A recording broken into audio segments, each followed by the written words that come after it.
Okay, in this lecture we will study about total active reflection coefficient TARC। इस parameter को हम generally माइमो antenna के case में use करते हैं और इसे हम दो पार्ट में पढ़ेंगे। सबसे पहले बेसिक पढ़ेंगे, इसके बाद इस पैरामीटर को पढ़ेंगे। तो सबसे पहला इसमें जो वर्ड यूज़ हुआ है रिफ्लेक्शन कोफिशिएंट। तो रिफ्लेक्शन कोफिशिएंट क्या होता है? It is the ratio of reflected wave to incident wave. ये एक ट्रांसमिशन लाइन है, ये सोर्स है, ये लोड है। ट्रांसमिशन लाइन का कैरेक्टरिस्टिक इम्पीडेंस Z0 है और इस ZL को हम क्या बोलते हैं? लोड इम्पीडेंस बोलते हैं। सोर्स से लोड की तरफ जाने वाली वेव को हम फॉरवर्ड वेव बोलते हैं और लोड से सोर्स की तरफ जाने वाली वेव को बैकवर्ड वेव बोलते हैं। यहाँ पे फॉरवर्ड वेव क्या है? A1 है और इसको इंसिडेंट वेव भी बोलते हैं, और बैकवर्ड वेव या रिफ्लेक्टेड वेव क्या है? B1 है। आप देखिए कि यहाँ पर रिफ्लेक्शन क्यों हुआ। यहाँ पर रिफ्लेक्शन होने की वजह यह है कि देखिए क्या कैरेक्टरिस्टिक इम्पीडेंस और लोड इम्पीडेंस इक्वल है? नहीं है। यदि नहीं है तो इस चीज़ का मतलब है कि reflection coefficient is equal to ZL minus Z0 over ZL plus Z0। मतलब कि रिफ्लेक्शन कोफिशिएंट की यदि कुछ ना कुछ वैल्यू है तो पक्की बात है यहाँ पर कुछ ना कुछ रिफ्लेक्टेड वेव होगी। तो रिफ्लेक्शन का रूट कॉज क्या हुआ? Impedance mismatch. अब यहाँ पे देखिए, ये एक टू पोर्ट नेटवर्क है। पहले समझते हैं टू पोर्ट नेटवर्क क्या कहलाता है। ये एक क्या है? टर्मिनल है। 1' एक टर्मिनल है। Combination of terminal is known as port. तो यहाँ पे कितने पोर्ट हुए? 2 पोर्ट हुए। Port number 1, port number 2। ये A1 क्या है? ये A1 क्या है? सोर्स से लोड की तरफ वेव जाए तो उसे क्या बोलते हैं? इंसिडेंट वेव कहते हैं। तो A1 क्या है? पोर्ट नंबर 1 के लिए इंसिडेंट वेव है। B1 क्या है? लोड से सोर्स की तरफ वेव आए तो उसे हम क्या बोलते हैं? बैकवर्ड वेव बोलते हैं। और यानी बैकवर्ड वेव बोलते हैं मतलब कि B1 क्या है? बैकवर्ड वेव है। और ये बैकवर्ड वेव क्यों आया? क्योंकि ये देखिए एक ट्रांसमिशन लाइन जैसे है, इस ट्रांसमिशन लाइन का लोड से मैचिंग नहीं हुआ, इसलिए B1 आया। इसी तरीके से हम A2 को इंसिडेंट वेव फॉर पोर्ट 2 कहेंगे, B2 को रिफ्लेक्टेड वेव फॉर पोर्ट 2 कहेंगे। इस पोर्ट 2 नेटवर्क के लिए ये दो फेमस इक्वेशन हैं। B1 is equal to S11 A1 plus S12 A2, B2 is equal to S21 A1 plus S22 A2। इनमें से इन S11, S12, S21 और S22 का सिग्निफिकेंस पढ़ेंगे, क्योंकि इन चारों को जानना ज़रूरी है यदि आपको TARC को समझना है। आप सोचिए, यदि इस इक्वेशन में मुझे S11 निकालना है तो मैं जनरली क्या करूँगा? A2 को 0 कर दूँगा, तो मुझे क्या मिलेगा? B1 divided by A1। अब आप यहाँ पे देखिए, B1 किससे एसोसिएटेड है? पोर्ट नंबर 1 से। A1 किससे एसोसिएटेड है? पोर्ट नंबर 1 से। रिकॉल, A1 क्या था? इंसिडेंट वेव था। B1 क्या था? रिफ्लेक्टेड वेव था। क्या ये reflected wave upon incident wave है? बिल्कुल है। यदि ये reflected wave upon incident wave है तो पक्की बात है इसको मैं क्या कहूँगा? रिफ्लेक्शन कोफिशिएंट कहूँगा। तो S11 क्या कहलाएगा? B1 upon A1 is equal to S11। ये S11 क्या है? Reflected wave upon incident wave का रेशियो है। मतलब S11 क्या है? रिफ्लेक्शन कोफिशिएंट है। किस पोर्ट के लिए? पोर्ट नंबर 1 के लिए। तो चलिए, लेकिन यहाँ पे जो A2 इक्वल्स टू 0 किया है, इसका क्या मतलब है ये समझना ज़रूरी है। तो सबसे पहले हम इस फिगर को समझते हैं कि ये एक ट्रांसमिशन लाइन है। इस ट्रांसमिशन लाइन में आप देखिए, ये सोर्स है, ये लोड है, और ये ट्रांसमिशन लाइन का कैरेक्टरिस्टिक इम्पीडेंस है। सोर्स से लोड की तरफ जाने वाली वेव को इंसिडेंट वेव और लोड से सोर्स की तरफ जाने वाली वेव को रिफ्लेक्टेड वेव कहते हैं। रिफ्लेक्शन का रूट कॉज क्या था? कि इम्पीडेंस मिसमैच करे। लेकिन यहाँ पर देखिए कि कैरेक्टरिस्टिक इम्पीडेंस और लोड इम्पीडेंस दोनों क्या हैं? इक्वल हैं। तो रिफ्लेक्शन कोफिशिएंट की वैल्यू क्या होगी? यानी ZL की वैल्यू Z0 हो गई। मतलब रिफ्लेक्शन कोफिशिएंट की वैल्यू 0 हो गई, और रिफ्लेक्शन कोफिशिएंट की वैल्यू 0 हो जाना इस बात को इंडिकेट करता है कि वहाँ पर किसी भी तरीके की रिफ्लेक्टेड वेव नहीं है। तो सोच के देखिए यहाँ पे कौन सी वेव नहीं होगी। मेरा कहना है कि B1 रिफ्लेक्टेड वेव है जो कि नहीं होगी। किस कंडीशन पर? जब कैरेक्टरिस्टिक इम्पीडेंस और लोड इम्पीडेंस क्या हो जाए, बराबर हो जाए। लेकिन मुझे यहाँ से एक बात पता चल गई कि यदि किसी भी वेव को सप्रेस करना है, मतलब किसी रिफ्लेक्टेड वेव को सप्रेस करना है, तो मैं क्या करा दूँ, इम्पीडेंस मैचिंग करा दूँ। ये मुझे पता चल गया यहाँ से। इस फिगर को देखिए, क्या ये 2 पोर्ट नेटवर्क है? बिल्कुल है।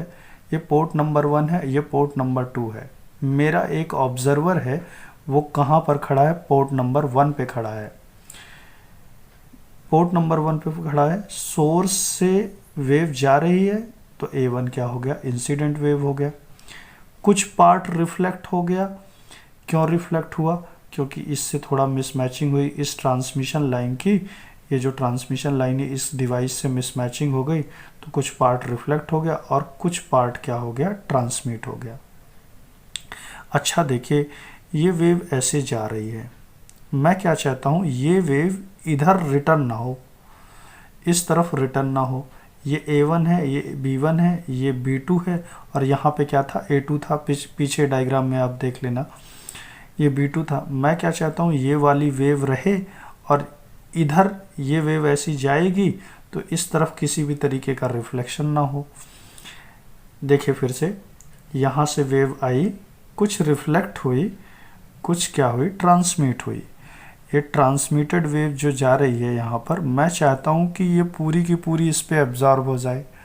और ऐसा तभी पॉसिबल है कि जब इस ट्रांसमिशन लाइन का इम्पीडेंस लोड इम्पीडेंस से क्या करे, मैच कर जाए।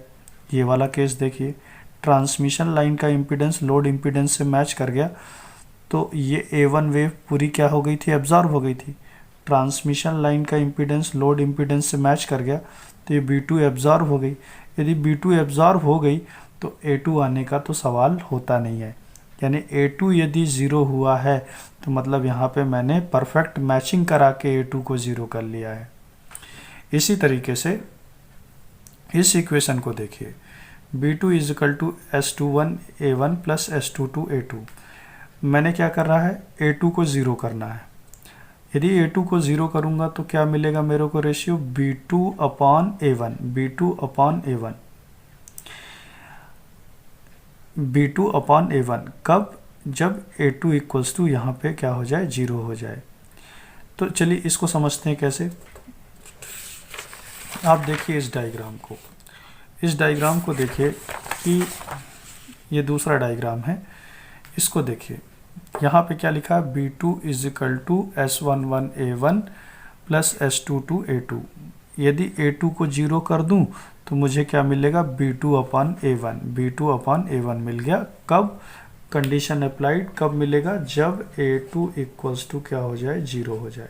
फिर से देखिए, यहाँ पर पोर्ट नंबर 1 पे हमारा ऑब्जर्वर है कि यहाँ से एक इंसिडेंट वेव आई, कुछ एनर्जी रिफ्लेक्ट बैक हो गई और कुछ एनर्जी क्या हो गई, ट्रांसमिट हो गई।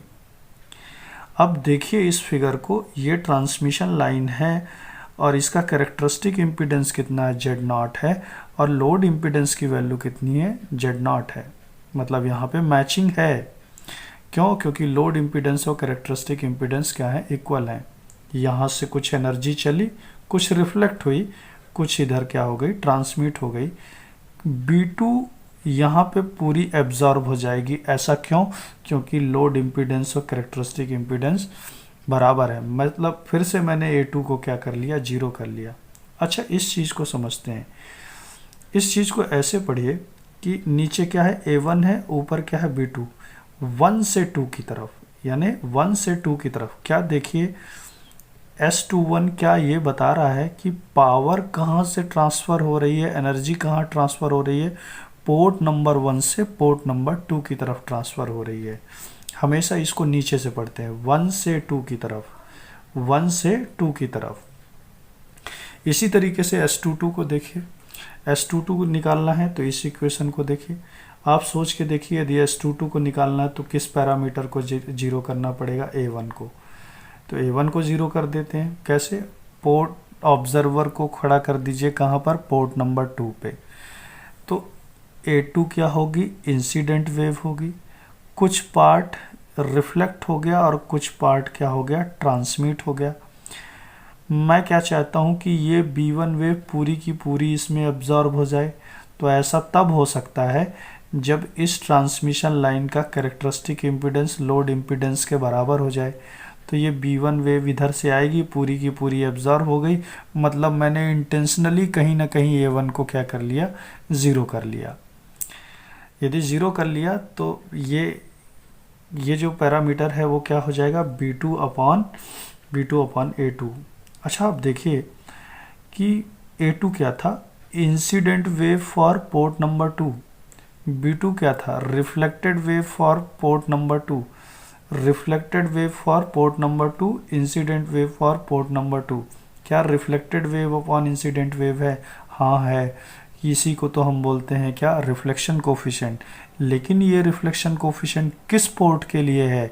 पोर्ट नंबर 2 के लिए है। इस तरीके से हम S22 का सिग्निफिकेंस समझ गए। अब लास्ट एक सिग्निफिकेंस समझते हैं कि S12 क्या है। आप इस इक्वेशन को देखिए, S12 मतलब फिर से अगेन A1 को 0 करना पड़ेगा। तो ये क्या मिल जाएगा? ये क्या मिल जाएगा? B1 upon A2। यदि मैंने A1 को 0 कर दिया तो मुझे क्या मिलेगा? B1 upon A2 is equal to S21। हमेशा कहाँ से पढ़ते हैं? नीचे से ऊपर पढ़ते हैं, 2 से 1 की तरफ। तो देखिए मेरा ऑब्जर्वर कहाँ पर है? पोर्ट नंबर 2 पर है। पोर्ट नंबर 2 पर है,